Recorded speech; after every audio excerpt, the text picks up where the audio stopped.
सशक्त, शक्तिशाली, स्वाभिमानी, आत्मनिर्भर भारत के निर्माण और विकसित भारत बनाने का बजट है। इस बजट में युवा, महिला, किसान और गरीब सबकी चिंता की गई है। इस बजट को अगर हम देखें तो ये बजट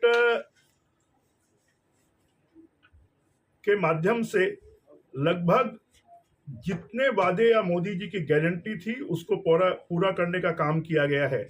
रोजगार और कौशल प्रशिक्षण के लिए इस बजट में 411 करोड़ रुपए युवाओं के लिए, जिसमें 2 करोड़ युवाओं को लाभ मिलेगा, इसकी व्यवस्था की है। साथ में शिक्षा के लिए 1,48,000 करोड़ रुपए शिक्षा के लिए इसमें प्रावधान किया गया है। इस बजट में अगर हम देखेंगे तो रोजगार कौशल के प्रशिक्षण के लिए 1 माह के बराबर वेतन जो 15,000 रुपए होगा वो युवाओं को उपलब्ध कराया जाएगा। जो नियोक्ता हैं उन नियोक्ताओं को भी 50 लाख अतिरिक्त रोजगार उपलब्ध करवाने के लिए आर्थिक सहायता उपलब्ध करवाई जाएगी। और महिलाओं और बालिकाओं के लिए 3 लाख करोड़ रुपए की इसमें व्यवस्था की गई है।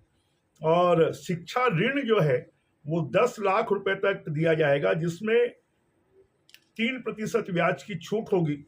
और इसी प्रकार से अगर हम देखेंगे तो ग्रामीण विकास के लिए 2,66,000 करोड़ रुपए की व्यवस्था इस बजट में की गई है। और साथ में एमएसएमई की जो ऋण गारंटी योजना है उसमें 100 करोड़ रुपए तक का अगर कोई ऋण लेता है तो उसको आर्थिक सहायता उपलब्ध करवाई जाएगी। और इस प्रकार से हम अगर देखेंगे तो शहरी विकास के लिए भी शहरों के लिए 30 लाख से अधिक और 10 शहरों में मकान बनाए जाएंगे और 1 करोड़ मकानों को शहरी आवास के रूप में और 3 करोड़ आवास ग्रामीण आवास के रूप में उपलब्ध करवाए जाएंगे। तो दूसरी तरफ शहरों की जल आपूर्ति जो योजना है उसके लिए 100 बड़े शहरों का चयन किया गया है।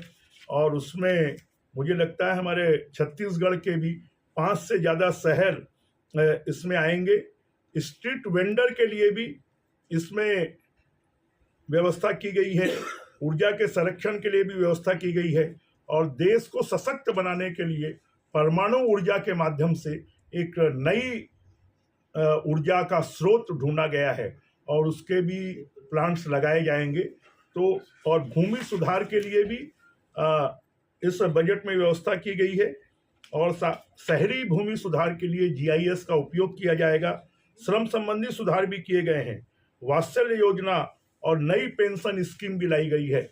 और इनकम टैक्स में जितने सरकारी कर्मचारी हैं जो लगभग 4 करोड़ के आसपास हैं और सरकारी पेंशनधारी हैं उनको इनकम टैक्स में छूट दी गई है। तो हम ये कह सकते हैं कि ये समावेशी बजट है और सबकी चिंता इस बजट में की गई है। इसके लिए मैं देश के प्रधानमंत्री नरेंद्र मोदी जी को और वित्त मंत्री निर्मला सीतारमण जी को और पूरे देशवासियों को बहुत बहुत बधाई और शुभकामनाएं।